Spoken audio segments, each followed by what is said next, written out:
So my name is Rain. I am, hate to count, but I think I am 39 this year.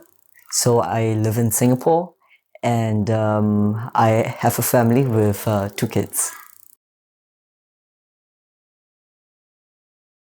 So my parents were immigrants to Singapore, but I was born in Malaysia, in Penang. I grew up in Singapore. I went to school in Singapore. So Singapore and Malaysia is kind of like just north and south of each other. It's almost the same country, almost. And I studied my university in Singapore as well, did architecture. I had quite a range of jobs. I've worked from anything from startups all the way to large-scale MNCs. Some of the startups were American, so I had traveled the world quite a bit as well. Yeah, so that's really it in a nutshell. And you and I met when you were at Procter & Gamble in Yes. design, right? Yes. I studied architecture, but I never worked a day in my life as an architect. I went from design, publishing actually, into government policy work. It was a startup unit in government, and I've also worked for a short time in an American startup that was social entrepreneurship that supplied solar power LED lights to the bottom of the pyramid consumers. And then I spent time at Procter & Gamble. That's when I met you, Daniel. That was about 6 years. And I worked on the healthcare, and I worked on home care.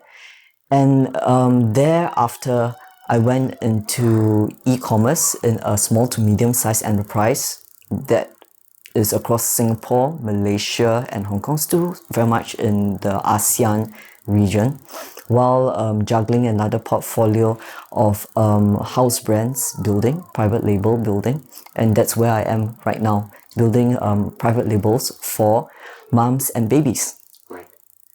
And the reason that you and I got to know each other is because you were so outspoken at the event I was leading that I remember we put you on to talk to Mark Pritchard, the CMO of P&G, and so it's good you're outspoken because that led to us being together now. Yeah, So- that was really thanks to you for putting in the effort to keep in touch, really. Yeah, no, it's great. The world works in mysterious ways, Yeah, you know? I think so. And Yes. we have connections from all parts of life. I heard a great thing the other day that says our spiritual journey, we go from somebody to nobody to everybody. We think that we're someone, then we realize we're no one, and then we realize we're everyone. Yeah. So for me, I think that part of the journey has been from someone and then fluctuating from everyone to no one, and then finding being a someone again in a very different way, and then becoming no one. Yeah. So for me, that everybody still has this idea that everybody is by themselves and that's very much how we walk through life, connecting with single persons. But I always remind myself that at the end of the day, after this life is done, we give up the self that you know, that me as Rain, and then it's something else which I'm also looking forward to. Yeah. Well, two answers came to my mind immediately. One is that probably when I broke something and I wanted it to be pieced back together again as a kid. So that's the funny answer part of it. But the earliest part of it is probably asking why. I'm not sure at what age that's definitely before primary school going age, which is 7 years old in Singapore. But I always had the distinct sense from young of like, why are we alive? Why are we put on earth? And that grew stronger and stronger through my childhood into my teenage years, that prompted a search for God.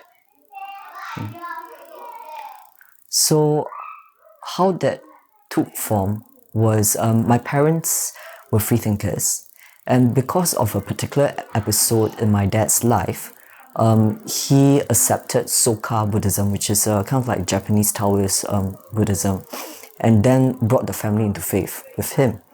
But they had a lot of theology that I could not understand, or maybe because I was too young then to understand a lot of it, but it just didn't make sense to me. It didn't answer my questions. It didn't answer these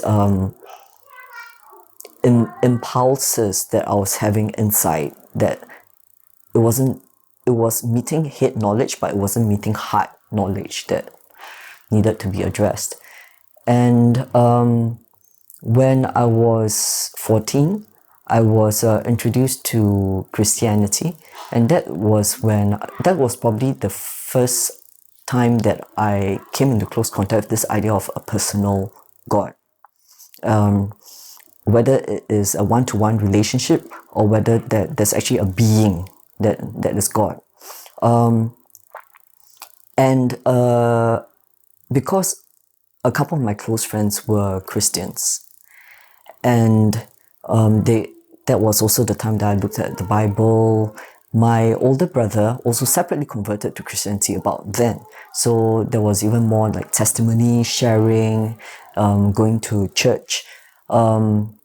And that's when I was exposed to more conservative Christian theology, I would say. Attended Methodist church. My parents, being, I think, further along in their life's passage, were very wise to say that don't be overly into a religion. And they insisted that we take a step back and not go to church every week.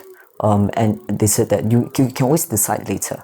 You know, when you're 18 or when you're 21, you can always decide to go to church then. But of course, as teenagers, you're like, oh, my parents are trying to control me, right? So that was back then. But I would say that coming to knowledge and coming into contact with and accepting Christ as my savior gave me a great sense of peace, of certainty, of direction. Back then, when I was walking through my teenage years, where emotions can be a roller coaster, right, and a lot of things seem uncertain. There are a lot of changes that's happening both internally and externally. So having a very clear black and white scripture and theology did help me at that part of my life. And it also ministered and grew me emotionally to think about other people, think about things greater than myself. Because I have to say, with my ENTJ personality, I can be very, very self-centered. Yeah. And extroverted and outspoken, as you said, that all comes as part of the territory. I started, back then I would say backsliding. I'll probably find a different word now, but I backslid sometime in when I was in junior college, that's 17, 18 years. So I started exploring things like New Age, tarot, meditation, even lucid dreaming. So through shamanism, spirits, you get the idea. And through that journey, what it taught me was there were a few things. One thing is that there's really a spirit world out there. So I have heard voices. I've had spiritual attacks. I've seen people who are very mentally disturbed by spirits, and even in my working life, I've come across people who can see spirits and so on. Yeah.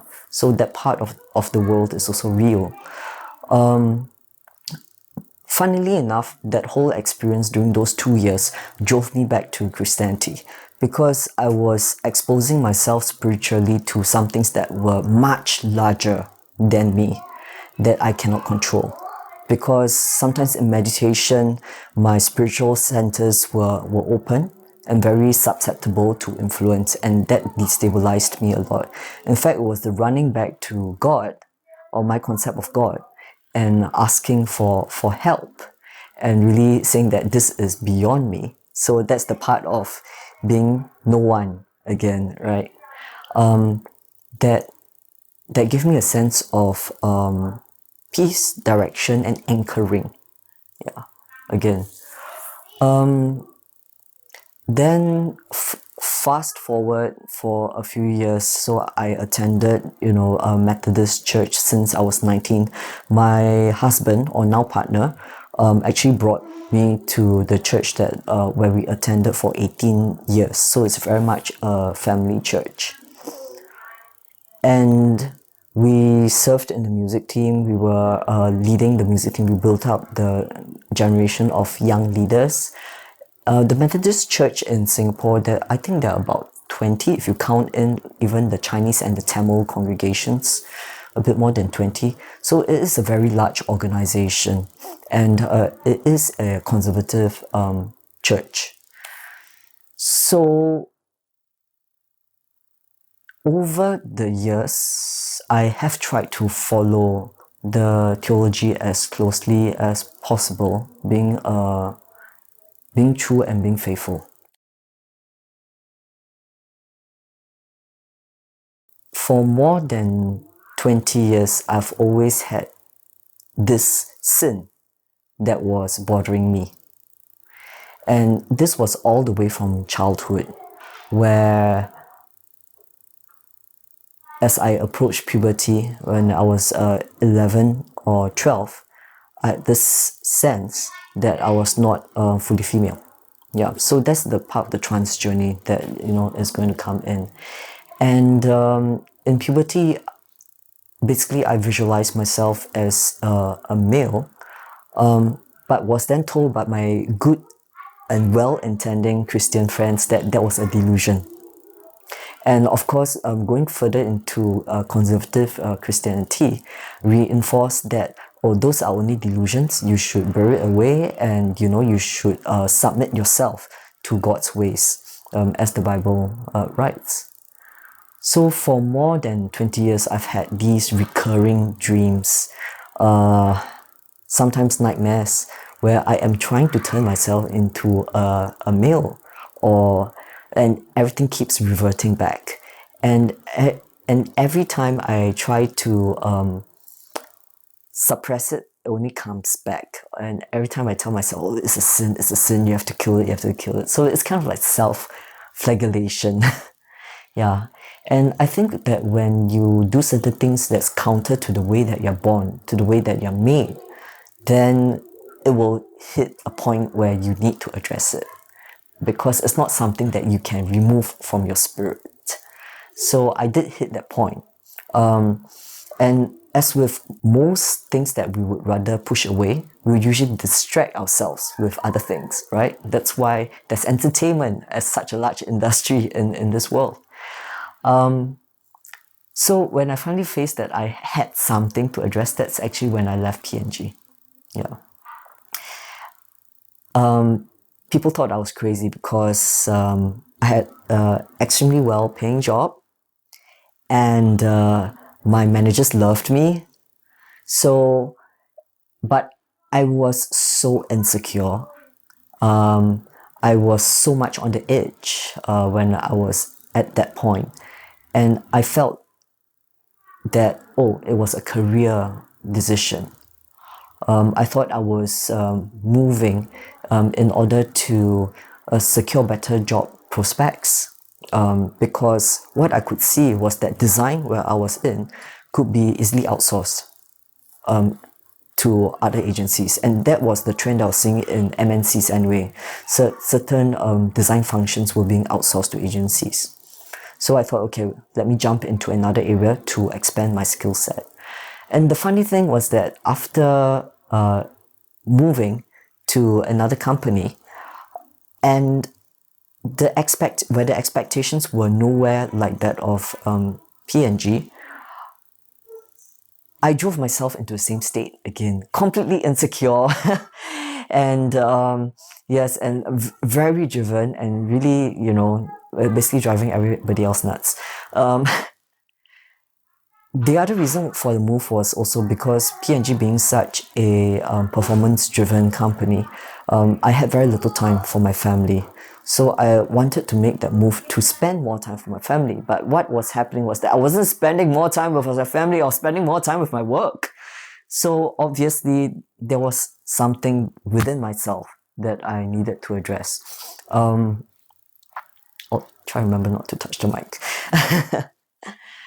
Yeah, and that's after spending time with a couple of old friends that knew me very well. They gave me the advice that I should probably spend a bit more time with myself, and because as a working parent, basically I've been moving from job to family to church, and there's this theory that you can't juggle more than three big things in your life, and basically those were the three big things in my life, and my own balance or spiritual journey wasn't anywhere inside. Yeah, that balance. So after really slowing down and being in that quiet space where God exists, where my relationship with God is, this whole buried issue came flooding out. The everything that I had suppressed about my transgender identity, which was also layered on with my sexual identity. Yeah. So how I identify is that I'm a transgender male, maybe gender fluid, but those are just convenient labels and buckets. And in terms of sexual orientation, I'm attracted to men. Yeah. So because of this layering on of gender identity and sexual orientation, that's why I never figured it out back when I was growing up as a teenager, because back then gender identity and sexual orientation was seen as one thing. It was only somewhere between the 10 years when I wasn't reading up on any of this literature that science actually started teasing apart these two different character or identity of a person. Yeah. So when that happened, of course, certain things broke loose. I also had to give it time, give the self-identification time in order to grapple with my spiritual journey with God, because my indoctrination was saying that this is wrong. Like, this was what you rejected many years ago, so why is it that you are entertaining it now? Is it because that you have stopped believing in Jesus Christ? So, and at the same time, I was just spending time in quiet meditation with God, with words from the Bible. And there was one evening when I remember quite clearly, when I was jogging and I was just listening to see whether God would speak. And there was just a clear question in my head, is like, do you love your child? Because I've got two kids. And I thought it was such a strange question. It's like, of course, I love them. And it's not that they need to do anything to be better, or they don't even need to do anything. They just are, and I just love them. And then the revelation came to me that that is the way it is I with you as well. That's God with us. That there is really nothing that we need to be done. All those are human expectations, societal expectations. That truly everyone is a beloved of God. Yeah. And that was the tipping point for me for accepting my own identity. Yeah. Then I gave it time, as I said, because I needed to be sure before sharing with my partner, who by then we had been together 15 years. So we had a very good conversation. I think that he really took it as well as I could expect anyone to be able to take it. Of course, it did shake up his world a bit, because he identifies as a heterosexual cis male. And that changed certain things in our relationship. But I would say that we hold a lot of common values and principles, and one of that is that the family comes first. So not just the kids, but also our parents. What is the best family social unit that would best support everybody and each other? So that has always been our way of working through our differences. And I'm glad to say that I'm in a family with very strong and very varying characters, and we clash heads very often over different things. We have different opinions, but at the end of the day, family is family, and you support each other, you're there for each other, even though you don't agree with everything that the other person does. Yeah. So that journey of difference also has been a journey of love, that loving through differences, loving through disagreeing, loving through difficulties, loving through sometimes being pissed off with each other. So I am very, very grateful for all of this. Yeah.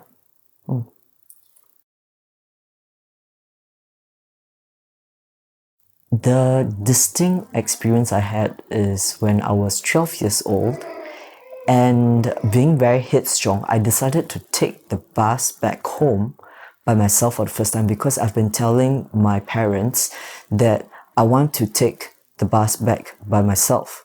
But they're like, no, you take the school bus. So one day I decided to junk the school bus and just take the public bus back home in the wrong direction. So I ended up in the other terminal. I was wondering, why am I not reaching home? Because I'm pretty sure this is the bus number that goes home. So I had no concept of, the bus loops and bus terminal. And so 1 hour later, I was at the other end of the country. And the bus driver said, oh, we're at the terminal. It's time to get off. Then I was like, where is this? And that's when, God intervened without me knowing who God is, what God is. And the very kind bus driver gave me money, because back then I was only getting my money day by day, and gave me money to take another bus back home.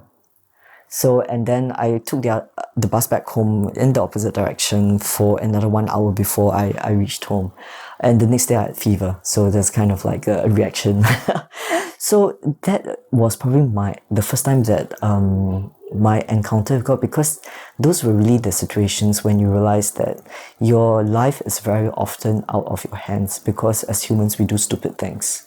Yeah, and it's only by the divine will, and it's only by God's grace, however we want to say that we live. Yeah. I think too many to count.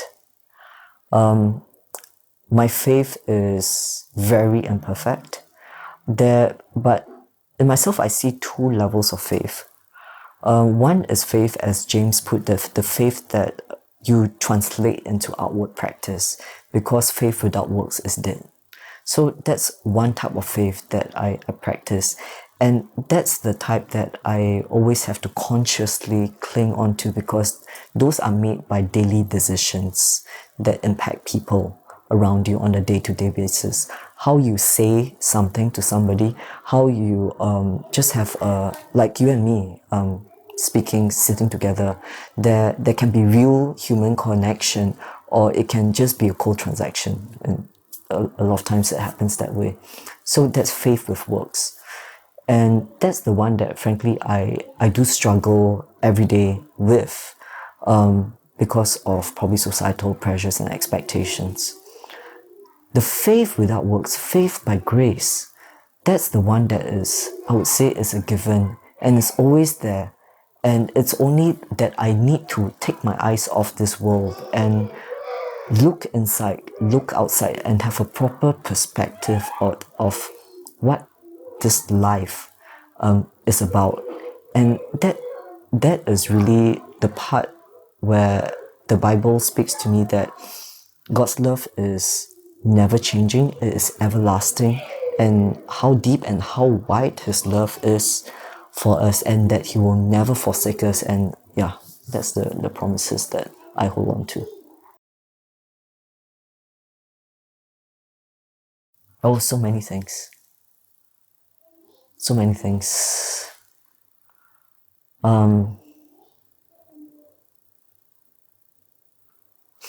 It's just too many to count. Whenever I find that I am becoming dissatisfied, or I'm becoming lured in by what this world values, that is a time that I know that I need to take a step back and count my blessings. So, I mean, I'm thankful for, firstly, just being alive. I'm thankful for my parents. I'm thankful for my parents-in-law. I'm just thankful for the people around me. I'm thankful for the team that I work with. That it's just everything that, when you step back and you look at it, it's like our five senses, the things that we can still taste, the fact that we are still mobile, this passage of life. I'm thankful that I'm sitting here with you, being able to talk. Is amazing that we are still connecting after so many years, when we first met. Yeah, and I I'm just also thankful for the opportunities of the people who have been in my life, and yet we had to part, because I've as a team leader, I've worked with employees that obviously they come and go, and I see that my ministry in at work is really to help them gain a valuable set of skills, but also help them to be the best possible version that they can be. And yet, it's not all work. I am also concerned about their family. I'm concerned about their spiritual and emotional well-being, because I do find that as living and working in a cosmopolitan, high-paced society, high-paced business, people tend to get very stressed up, and then they lose sight of what is really important at the end of the day. So very often I am telling my friends, or I'm telling the people that comes across in my career, that do take time to think about, what do you really want, what really makes you happy, because it's for the long term. Life is very short. Your time here is short. What will give you meaning? Are you somewhere where you are playing to your strengths? Are you somewhere where you have the right balance for yourself and your family? Are you moving towards where you feel that you are called and you are fulfilled? So I have those kind of conversations with my staff quite often. With younger staff, I'll be asking them, like, if you are living really day to day, is that what you want 5 years down the road? What do you want for you and your family that is going to make you happy? And let's see how we can help you along the way. So to me, a lot of my work, although I do put in long hours at work, a lot of my work is ministry, because it is that everyday interaction with anybody that is the touch of God. Because I think that God very much moves through us. Whether we are Christians or not, I think that doesn't matter really. But each person, regardless of what God you believe in, or even if you don't believe in a God, we are all created the same way, and there is that element of divineness in all of us, and that's the element of humanity, collective humanity, everyone, that in your words, in all of us. And that's also why sometimes, as a professional, I feel very conflicted, because the value of a life, of someone being paid $1,000 a month, is not different from the value of a life of someone being paid $1,000,000 a month. And I find it difficult in this world to reconcile the economics of it. Although that in my head, I know that that's the way the world works. Yeah.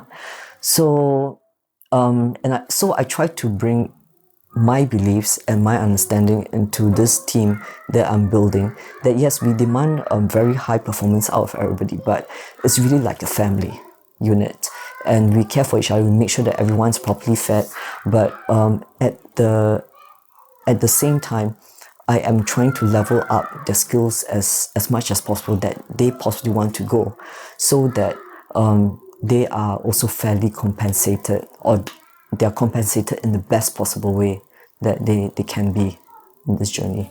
Yeah. I can't say communism, but it's that equality, I would say, that, you know, it's funny coming from someone who works in retail and selling products, because it's a consumer society. But I think that if we take our eyes off things and just place human relationships and respect for the other person and love for the other person, then obviously it's kind of like world peace kind of wish, right? Yeah, but I think that would really be my greatest wish. As you know, I have a child with special needs, and it gives me hope when there are spaces in Singapore that exist today, where people who are very different are accepted. And yet, these places where people are different is very limited. And my hope is for people who are different not to live in such a contained small world, but have access to a world as large as anybody with privileges, inbuilt privileges or inborn privileges have access to. Yeah.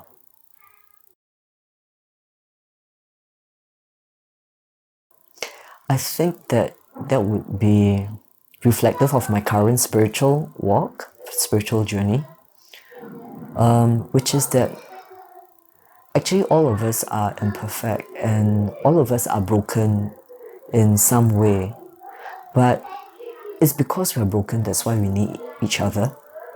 So the more that we recognize our own brokenness, the more we are able to help each other and build really a better community to live in. Yeah.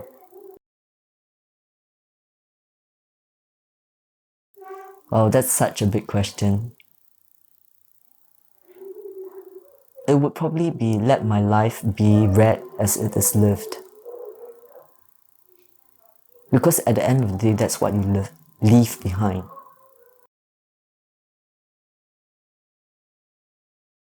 Would you also have a message for people who are trans or exploring their identity and sexual orientation? And who maybe don't know how that reconciles with a faith journey? In the trans journey, I think personally for myself, because every trans journey is different, but just as every identity, every person is different, and I've great respect for that. What I do find that has been helpful is really learn how to love yourself, learn how to find others that love you, then learn how to love others who don't love you.